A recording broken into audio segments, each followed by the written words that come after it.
Gjykata e Tiranës dënoi sot me 55 vite burg në total autorët e vrasjes së Edmund Papës. Togat e zeza pranuan kërkesën e prokurorisë së Tiranës dhe dënuan me 30 vite burg Andre Boden, ekzekutorin e biznesmenit Edmund Papa për veprën penale vrasje me paramendim kryer në bashkëpunim dhe mbajtje pa leje të armëve, ndërsa 30 vjeçari Alban Velo u dënua me 25 vite burg për veprën penale vrasje me paramendim kryer në bashkëpunim. Dytë pandeurit do të kryejnë dënimin në një burg të sigurisë së lartë për shkak të rrezikshmërisë që ata paraqesin. Hakmarrja e shoqëroi në vrasje ekzekutimi Edmund Papës. Edmund Papa u ekzekutua më 16 dhjetor 2022 në zonën e Selitës në Tiranë në rrugën Fadil Bodinaku. Autorët qelluan 9 herë në drejtim të biznesmenit dhe u larguan menjëherë nga vendi i ngjarjes teksa ky fundit ndroi jetë rrugës për në spital. Edmund Papa ishte me precedent në Greqi i dënuar për trafik droge si dhe i skeduar më parë në Britani të Madhe. Vrasja e Edmund Papës u zbardh pak javë pasi ishte ekzekutuar. Arsyeja që çoi në vrasjen e tij sipas organit hetues ishte hakmarrja. Andre Bode, i dënuar si ekzekutori i biznesmenit Edmund Papa, lidhi pak të vëllazërie 3 javë përpara se të kryente krimin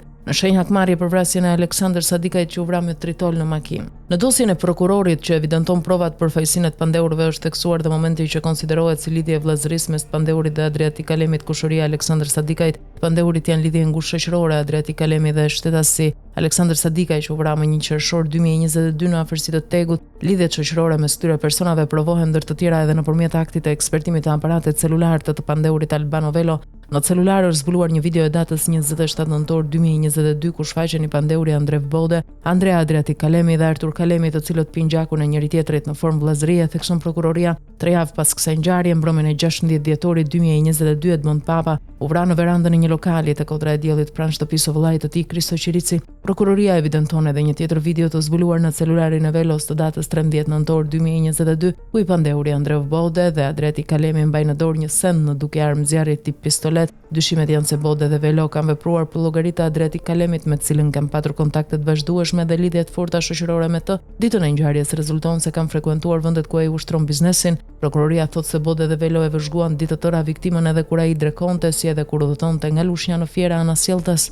Për të fshehur gjurmët, Bode përdorte makina të marra me qira, ndërsa Velo të njëjtin automjet me targ të ndryshuar. Sipas prokurorisë, pas arrestimit Velo ka tentuar të fshehë njëjën me Boden, por është tradhtuar nga telefoni pasi gjatë këshyrjes së tij janë gjetur foto të shumta të dyve dhe një foto e biznesmenit Edmund Papa. Saga e hakmarrjes Sadikaj Kalemi Papa nisi pas ekzekutimit brutal me eksploziv të Aleksandr Sadikajt në afërsi të Tegut më 11 qershor 2022. Në dhjetor u ekzekutua Edmund Papa në shenjë hakmarrje. Adriatik Kalemi mbijetoi një atentati në Greqi, ndërsa i vllai Zamiri një tjetër atentati në Tiranë. Verën e 2024 në një atentat në Memalia u vra shoqëri Kalemi 70 vjeç, babai i vëllezërve Adriatik dhe Zamir Kalemi. Viktima mbetën dhe kamarieri i lokalit Gledian Muka dhe klienti Marcel Çela, të cilët nuk kishin asnjë lidhje me përplasjen mes palëve.